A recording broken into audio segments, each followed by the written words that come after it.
Esta es Uniminuto Radio, HJKU, en Bogotá en los 14:30 AM y en Colombia y el mundo a través de uniminutoradio.com.co. También en Facebook, Twitter e Instagram a través de @Uniminuto Radio. La radio universitaria está aquí.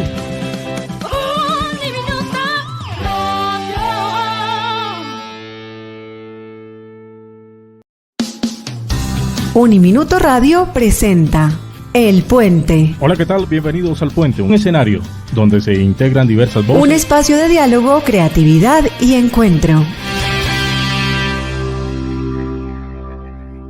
Pues Cami y todos los que estamos aquí, hoy no nos preguntamos cómo será el futuro, más bien nos preguntamos qué le falta al presente para abrazarlo. No sé qué opinen ustedes, pero justo de esto es de lo que nos van a hablar, Cami. Así es, Angie y estimados participantes. Comienza nuestro primer Reverse Talk con voces que transforman la escuela. Hoy hablarán sobre qué le falta a la escuela del presente para abrazar el futuro. Invitamos en este momento a Pedro Espinosa, Dino Segura, Xavi Pascual, Laura Antón, quien se conectará desde España, y este espacio será moderado por María del Pilar Ochoa. Un fuerte aplauso para nuestros participantes. Encuentro muchos amigos, encuentro niños y niñas. ¿Qué más encuentro? Pupitres y tableros, ¿cierto? Profesores, aquel maestro que probablemente marcó la diferencia. Y precisamente en ese recorrido habrán situaciones que han cambiado, otras que no tanto, ¿cierto? Porque probablemente llegó la tecnología para acompañarnos. Pero en ese ejercicio quisiera que ustedes levantaran la mano. ¿Quiénes de ustedes en esa cotidianidad hacen uso de aquel proceso memorístico cuando estudiamos para los exámenes de bachillerato para aplicarlos hoy en nuestro trabajo? Por allí vi dos manitas. ¿Quién de ustedes de pronto hace uso en esa cotidianidad de aquellos elementos formales que la escuela no nos enseñó, como el pensamiento crítico, la creatividad, la colaboración y la inteligencia emocional? ¿Quién hace uso el día de hoy de aquellas habilidades? Probablemente ahí está la respuesta de la reflexión que vamos a tener el día de hoy con nuestros visionarios. Y es, ¿qué necesita la escuela del presente para abrazar, sentir y vibrar el futuro? Para ello, les doy una cordial bienvenida que estén con nosotros el día de hoy, con la doctora Laura desde España, que lograremos esa comunicación, y desde aquí en sala. Entonces, rápidamente, les voy a pedir el favor que se presenten y en una palabra nos digan, siendo esos niños de hoy, ¿qué quisieran encontrar en la escuela al llegar? Empezamos con el doctor Dino, bienvenido. ¿Qué es lo que desearíamos encontrar? Sí, señor, te presentas rápidamente y ¿qué desearías encontrar como niño al llegar a la escuela? Ok, mi nombre es Dino Segura, estoy metido con las escuelas de una manera muy directa desde hace más o menos unos 48 años. En ese sentido tenemos una red de educaciones alternativas y en particular la Escuela Pedagógica Experimental. Esa escuela me ha enseñado muchas cosas y lo que les voy a decir a ustedes hoy, en el poquito tiempo que hay, pero hay que aprovechar muy bien, son cosas que me ha enseñado esa escuela realmente y con las cuales estoy absolutamente convencido. Entonces es una escuela alternativa, es una escuela muy distante desde las perspectivas de sus fundamentos, muy distante de lo que es la escuela tradicional. Por eso quizás, si yo pensara en lo que debería encontrar yo, lo que me gustaría encontrar hoy en una escuela, yo pensaría encontrar niños jugando y conversando, nada más. ¿Sobre qué juegan? Es otro cuento, sobre qué conversan es otro cuento, pero a mí me parece que lo fundamental en la vida del niño es la conversación. Y en la conversación se construye el conocimiento. Y lo fundamental en la vida del niño es la invención. Los niños viven inventando, hasta cuando llegan a la escuela les ponen a repetir, pero mientras tanto los niños viven inventando Y el entorno de la invención es el juego. Por eso me encantaría verlos jugando a lo que sea y conversando de lo que sea. Gracias, doctor Dino. Niños jugando, que creo que fue algo lo que mencionaron allí. Doctor Pedro, bienvenido. Gracias. Mi nombre es Pedro Luis Espinosa, soy el rector del Gimnasio Campestre Reino Británico. Frente a la pregunta, diría que en general se buscaría realizar una reconfiguración de la comunidad educativa para que ésta cumpliera con tres grandes características. Uno, ser más viva; dos, ser más flexible; y tres, ser más humana. De forma tal que, unidas las características citadas, pudieran retratar una nueva perspectiva y una nueva dinámica de las instituciones educativas. Gracias, doctor Pedro, bienvenido. Javi, nuevamente bienvenido y compartiendo en este Muchas gracias. espacio. Cuéntanos un poco. Bueno, yo soy Xavi Pascual, vengo de Barcelona, soy la persona que lidera y que fundó B-Challenge, pero yo realmente soy maestro. Aunque ya no ejerza de maestro, soy maestro, ¿no? Y trabajé unos cuantos años en la escuela. Y cuando usted lanzaba la pregunta, yo pensaba, ay, no sé qué me gustaría encontrar, pero sí que lo que visualizo es como niñas y niños felices. Que llegar ahí, que están sonriendo, que quieren compartir, que quieren pues disfrutar y sobre todo que quieren interactuar, ¿no? Un poco compartido con lo que decía aquí el doctor. Para mí es eso, lo que me encantaría encontrar y realmente lo que disfruto encontrando en las escuelas cuando tengo la oportunidad de visitarlas es felicidad en los ojos de la infancia, ¿no? Perfecto, ser felices. Doctora Laura, ¿nos escuchas allí? Dios.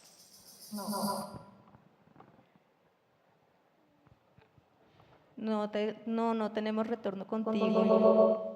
Si lo logramos, una ovación enorme, ¿eh? Porque si no, o sea...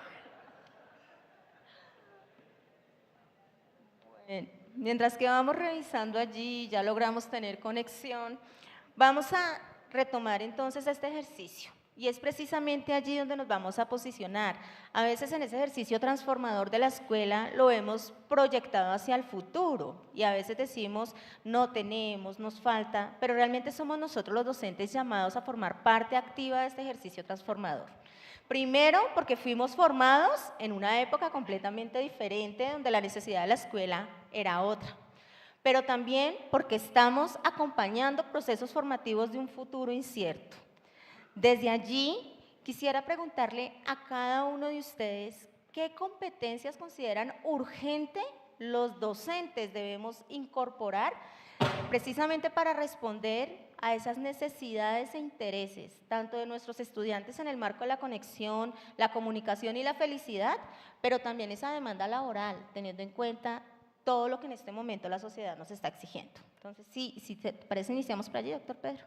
Sí, una competencia muy importante hoy en día tiene que ver con la condición de ser unos mediadores culturales, de ser unos acompañantes emocionales y de enmarcarnos un poquito en la reflexión que hacía Andrés Oppenheimer en su obra Sálvese quien pueda, cuando presentaba como un panorama bastante duro de lo que se avecina con la irrupción de la automatización y de la inteligencia artificial y la predicción de la desaparición de muchas de las profesiones que actualmente hemos venido ejerciendo los seres humanos.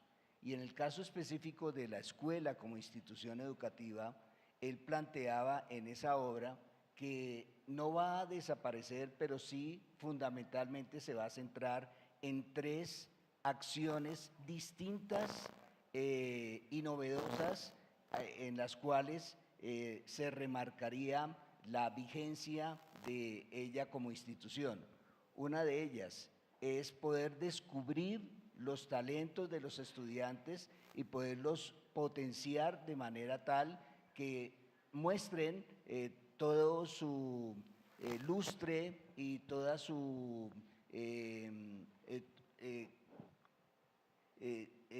todo su diseño armónico y bonito para que pueda hacer que esa persona se considere plena. 2, el chispear el intelecto, despertando la curiosidad a partir del ejercicio socrático de hacerse preguntas. Preguntas pertinentes, preguntas inteligentes, preguntas necesarias. Y en tercer lugar, enseñar la perseverancia, no tirar la toalla. Entonces, en ese sentido, y ligándolo con la pregunta que se hace, una gran competencia de un docente hoy en día sería cómo encontrar la facultad y la competencia para poder hacer factible que descubra talentos, los potencie, chispee el conocimiento haciendo preguntas interesantes y pertinentes y al mismo tiempo enseñando perseverancia con un acompañamiento emocional.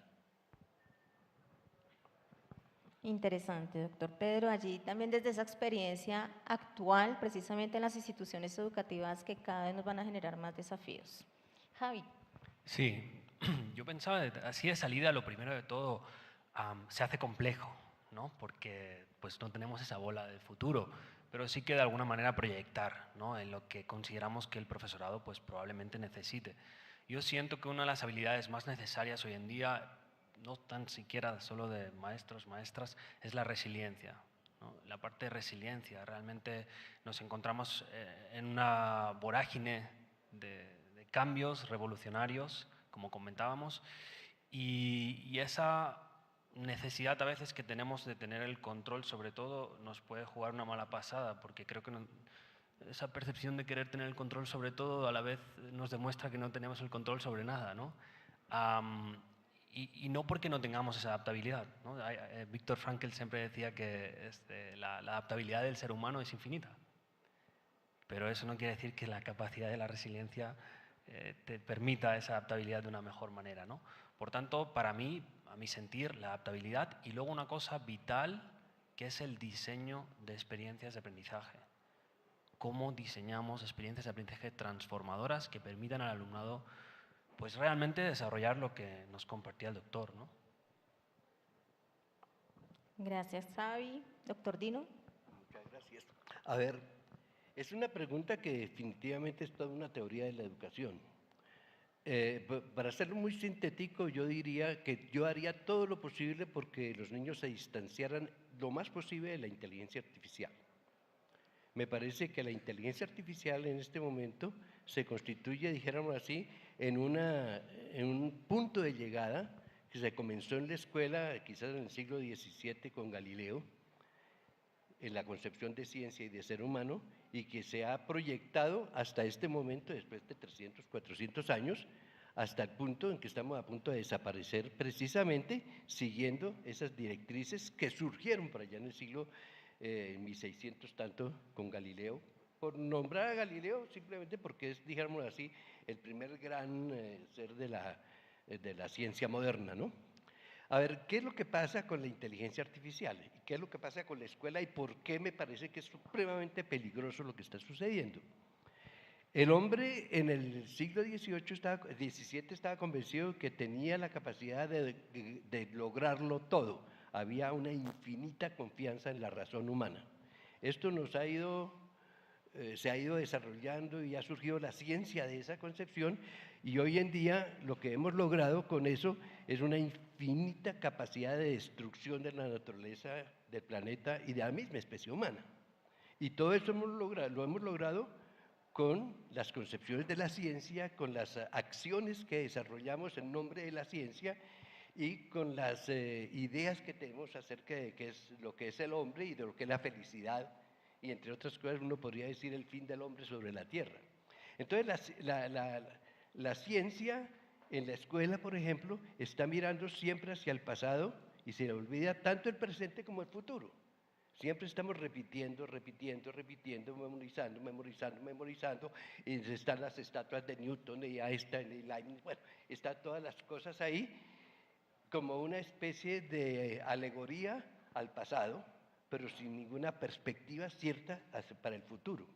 Y la cosa ha llegado a tal punto que hoy en día, si uno compara lo que sabe una persona, el conocimiento que tiene una persona común y corriente, frente al conocimiento que tenía una persona de la edad de las cavernas, uno encuentra que nosotros estamos perdidos.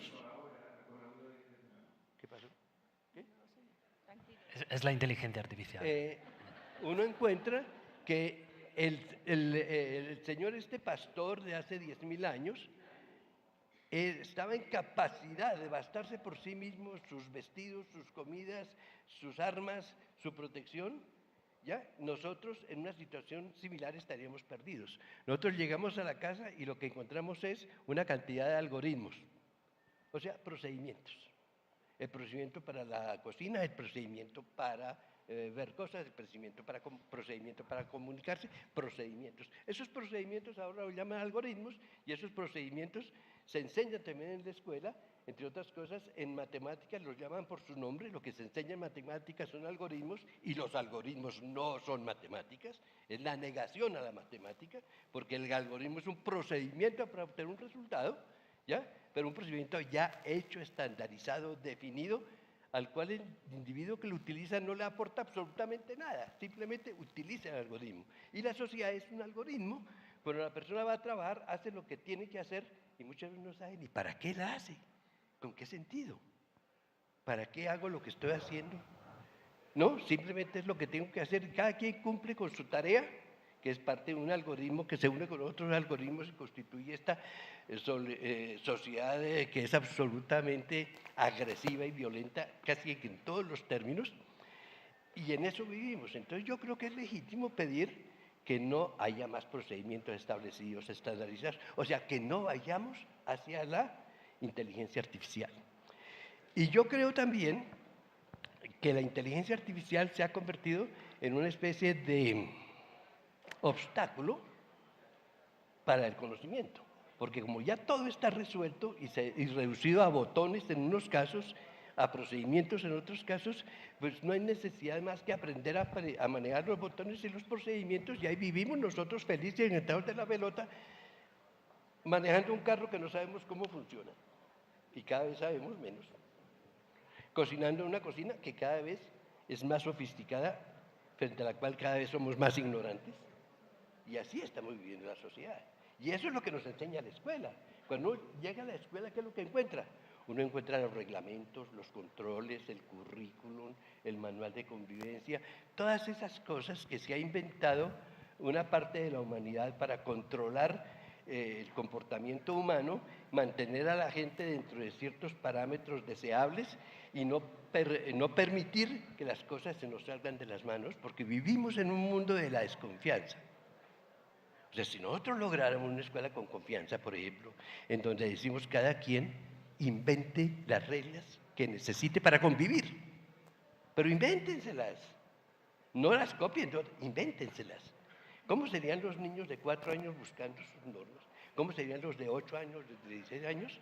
Pues yo se lo digo, vayan a la EPE, nosotros lo estamos haciendo nosotros hace 40 años, no tenemos manual de convivencia y los niños son capaces de inventar sus normas, son capaces de inventar sus problemas, son capaces de comprometerse con el saber, con la búsqueda, con la curiosidad, porque en otras partes, ¿para qué la curiosidad si no vamos a tener tiempo de dar cuenta de ella? Porque hay que leer primero a Newton, hay que leer primero a Einstein, hay que leer tantas cosas que hay que leer antes de llegar a nuestros problemas. No se puede escuchar el micrófono.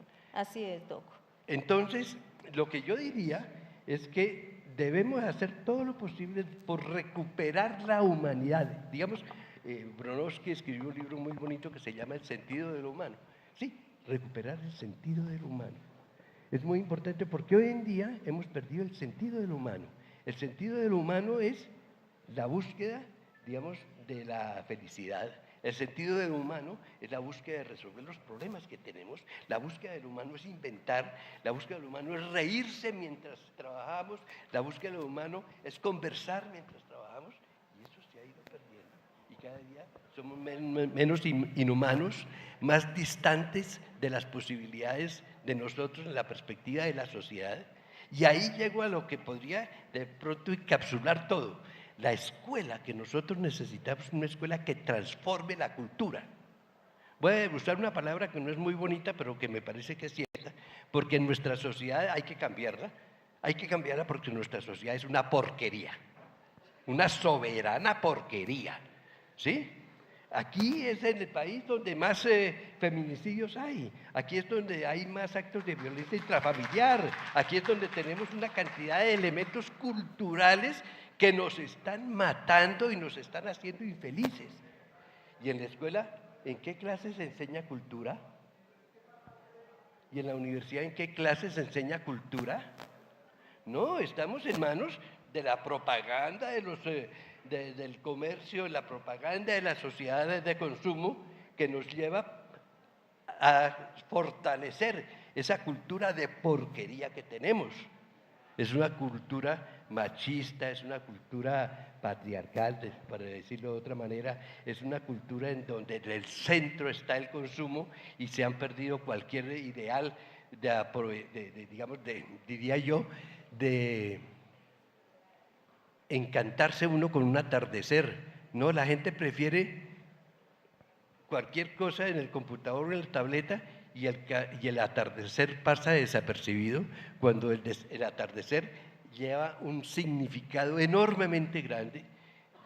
Bueno, por muchas razones, eso tiene que ver también con inteligencia emocional. Entonces yo creo que debemos hacer todo lo posible por rechazar esos lenguajes, aprenderlos, claro, toca aprenderlos, ¿qué le vamos a hacer? Pero rechazar esos aprendizajes, estos lenguajes digitales. Gracias. Porque son unos digitales que no tienen ningún contenido. Yo digo, recuperemos una cosa muy linda, recuperemos el lenguaje metafórico. O sea, recuperemos la semejanza, el parecido, recuperemos la metáfora y entonces si recuperamos la metáfora sería muy lindo que cada quien se invente su metáfora y viva feliz en una metáfora inventada por él. Gracias, doctor Tino, por esa reflexión muy interesante allí. Le damos paso a la doctora Laura. ¿Nos escuchas perfectamente? Yo sí lo escucho. Y te escuchamos. Bienvenida. Lo logramos. Estamos abrazando precisamente la Escuela del Futuro. Doctora Laura, gracias por toda la paciencia y comprensión. Quisiera rápidamente te presentaras, nos contaras un poco de ese ejercicio y esa experiencia tan bonita y a su vez nos compartieras, ¿tú qué consideras que es en este momento importante esa competencia que como docentes debemos ejercer en este momento, fortalecer precisamente para responder a todas estas demandas que el mundo global nos está solicitando? Bienvenida. Muchas gracias. Para mí realmente es un placer. Yo creo que esto se habría organizado en forma de audio si hubiera estado allí presencialmente. Así que yo bueno, yo mi experiencia llevo 17 años como docente, soy directora de un colegio internacional en Madrid, soy directora de programas de y en el día de hoy estamos trabajando en una fundación sobre educación que trabaje tanto en España como en Latinoamérica. Entonces, bueno, el tema de la educación es futuro, eso todos los que estamos aquí somos conocedores de ello y le damos la importancia que se merece en la sociedad, ¿no? Que no es la justa que debiera ser. En la escuela del futuro, bueno, yo creo que a día de hoy lo que tenemos que pensar es en la escuela del presente. Realmente siempre pensamos que nosotros debemos formar a ciudadanos que van a ser los líderes del siglo XXI, pero realmente lo que tenemos que ser es una propuesta de cultura, una propuesta de ese futuro. Yo no quiero preparar para un futuro, quiero acompañar a una serie de estudiantes que van a crear ese futuro. Yo no sé qué va a pasar dentro de 10 años, no sé lo que va a pasar dentro de 20, no sabemos lo que va a pasar mañana. Hace 5 o 6 años, ¿quién nos hubiera dicho, como todos los aquí presentes saben, una pandemia que cambió completamente todo el paradigma educativo e incluso de la sociedad? Desde entonces parece que, bueno, como que no ha pasado nada, pero hay un cambio en la sociedad y en estos estudiantes. Yo estoy viendo serios problemas de salud mental, estoy viendo serios problemas de ansiedad, de depresión, lo que comentaba ahora mismo mi colega, ¿no? O sea, no no se recrean con un atardecer, no son capaces de disfrutar de otras cosas que no sea el consumo, ¿no? Pero yo tengo una visión bastante más positiva, ¿no? Porque, bueno, siempre creo que es una manera de equilibrarnos. Creo realmente que los docentes son la clave. Creo que no tenemos que olvidar a las familias de nuestros estudiantes, porque toda la comunidad educativa no solamente son los docentes y los estudiantes, sino hay que incluir a las familias. Tienen que formar parte del proceso. Si no las tenemos a nuestro lado, no podremos conseguir nada. Debemos incluir al resto de la sociedad. Y hay una cosa que también me gustaría dejar clara. Siempre da la sensación de que la escuela tiene que resolver todos los problemas que ocurren en la sociedad. O sea, en mi país, aquí en España, tienen problemas de gestión emocional, es que hay que dar educación emocional en las escuelas. Que no saben temas económicos, hay que dar emprendimiento, economía y hay que desarrollar el talento. O sea, cualquier tipo de carencia que tiene la sociedad nos nos responsabilizan de tener que solucionarlo. Como dice un gran amigo mío y colega que es colombiano, y seguro que ustedes lo conocerán, que es Julio Fontán, lo que él dice es que nosotros no podemos ser el basurero de la sociedad. Entonces, eso es lo que necesitamos, crear una propuesta de sociedad, una propuesta de cultura, que sean ellos las que van a llevar a cabo, educar a los chicos en el respeto. Por supuesto, estos chicos tienen que ser felices. Yo cuando hablo de chicos hablo desde el que entra con un año en mi colegio, llegan hasta los 18. Tienen que ser felices, pero también tenemos que ponerles retos. No podemos ponérselo las cosas tan fáciles. Rápidamente se frustran, rápidamente no saben cómo reaccionar, debido también a esa sobreprotección que hay cada vez más en las familias. Por eso incluyo tanto a las familias en esa propuesta del presente para crear un futuro que realmente sea, bueno, que sea positivo y que podamos verlo con una perspectiva pues realmente buena. No se escucha yo ahora. Gracias, doctora Laura, por los aportes. Allí recogemos elementos interesantes.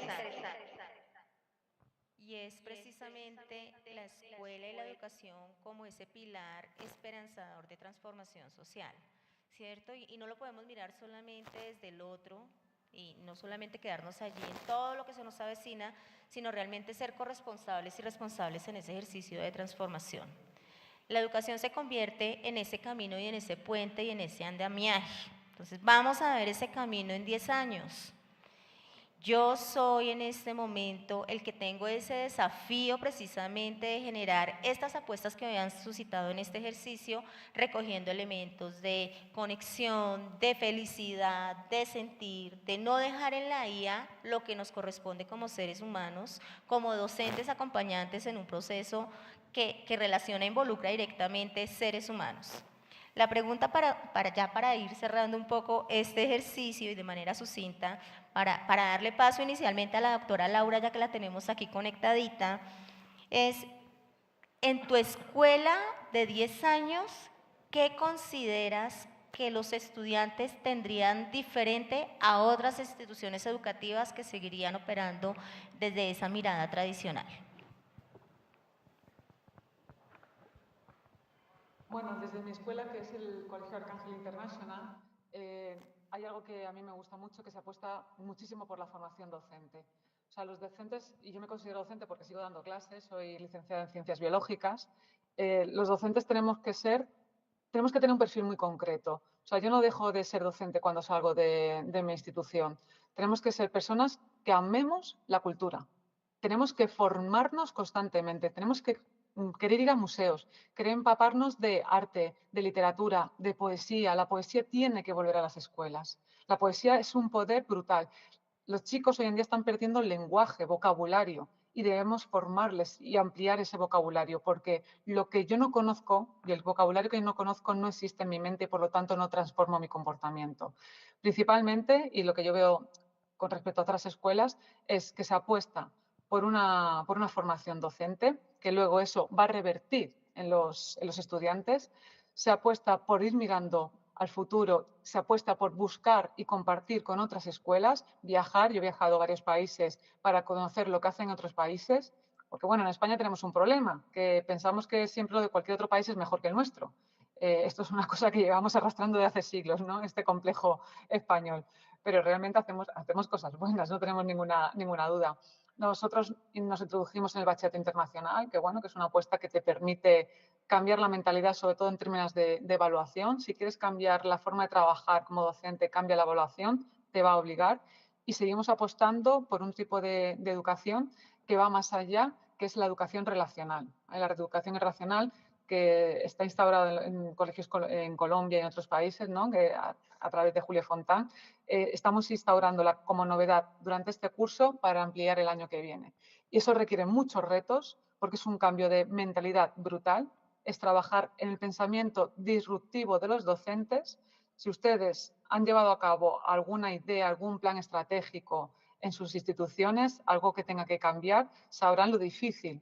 Cuando llegas y dices, lo que has hecho hasta ahora estaba bien, pero lo vamos a mejorar, ellos directamente te van a decir un no por respuesta. Pero cambiar y acompañar a los docentes a que cambien esa forma de pensar tan tradicional, ese es el reto. Los chicos, los alumnos, las familias, cuando ven que funciona, se adaptan fenomenal, sobre todo ellos, ¿no? Nuestros alumnos son espectaculares cómo se pueden adaptar, pero la dificultad realmente para ser, bueno, tradicionalmente innovador, porque la palabra innovación aparece en todos lados, tenemos que ser nosotros como docentes los que cambien esa mentalidad. Eso es un gran reto y creo que eso, en nuestro caso, en nuestra institución, nos diferenciamos de otras. Así es, Doc. Rápidamente, porque ya nos sonó allí el tiempo. Doctor Pedro, ¿cómo sería esa escuela? Pues sucintamente pensaría en que debería ser una escuela en donde los chicos esencialmente creyeran y amaran la vida, creyeran en sí mismos y en sus propios proyectos de vida, pudieran tener esperanza y fueran unos líderes críticos, éticos, flexibles y transformadores. Gracias, Doc. Bueno, de manera muy resumida, siento que la escuela sería un lugar en el que potenciar a las personas, no intentar estandarizar a las personas. Ese es como el primer punto que me gustaría tener en cuenta. Y luego que no es que, digásemos, se conectara con la realidad, sino que fuera parte de la realidad. Es decir, que hubiera esa fusión, que a veces decimos, no, tenemos que trabajar con cosas del mundo, ¿ya? Y la escuela, ¿qué es? Entonces, conectarla realmente, fusionarla y que sea parte de nuestra realidad en el que nos desarrollamos como personas y el foco está en el desarrollo integral de las personas, que ahí tenemos la oportunidad para que luego tú te puedas liderar, porque si no, vaya traición que le hacemos a la infancia. Así es. Doctor Dino, rápidamente, ¿cómo será esa escuela? Ya, pues a mí me parece que ante todo la escuela debe ser un lugar en donde los niños crezcan vivenciando la democracia, o sea, viviendo entornos democráticos. Eso quiere decir que se eliminan totalmente las elecciones de votación, porque eso es antidemocracia. La democracia es por consenso. Tenemos que ponernos de acuerdo en algo, así sea en lo mínimo, y comenzar con lo mínimo para ir avanzando, logrando unos niveles de, digamos, de consenso más elaborados, pero no por votación, sino por consenso. Y yo creo que nuestra escuela debe ser organizada en forma democrática. Eso sería lo primero. Lo segundo, que es el otro elemento, es recordar que el conocimiento no es el conocimiento de una realidad externa. El conocimiento es el conocimiento de nuestra experiencia.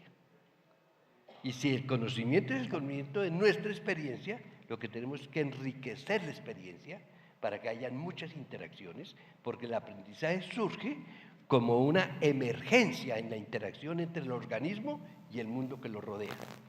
Entonces yo creo que esos dos elementos, desde la perspectiva general, estructural, la democracia, y desde la perspectiva del aprendizaje y de la construcción del mundo, eso que les acabo de decir, el aprendizaje a través de la experiencia. Gracias, doctor Dino, gracias a cada uno de ustedes. Realmente no nos estamos imaginando una escuela imposible. es rescatar aquello que poco a poco hemos ido dejando en manos de la tecnología, en manos de las máquinas, y recobrar que realmente cuando tenemos una educación con sentido y con propósito podemos abrazar, sentir y vibrar como aquellos niños felices que fuimos cuando iniciamos nuestra etapa escolar, y que no podemos negar a las infancias que vienen con todas esas expectativas y entregarles una tablet y un computador, sino por el contrario, recordar qué sentimos cuando abrazamos y abrazar la escuela. Muchísimas gracias a cada uno de ustedes por este espacio. Doctora Laura, un abrazo y muchas gracias.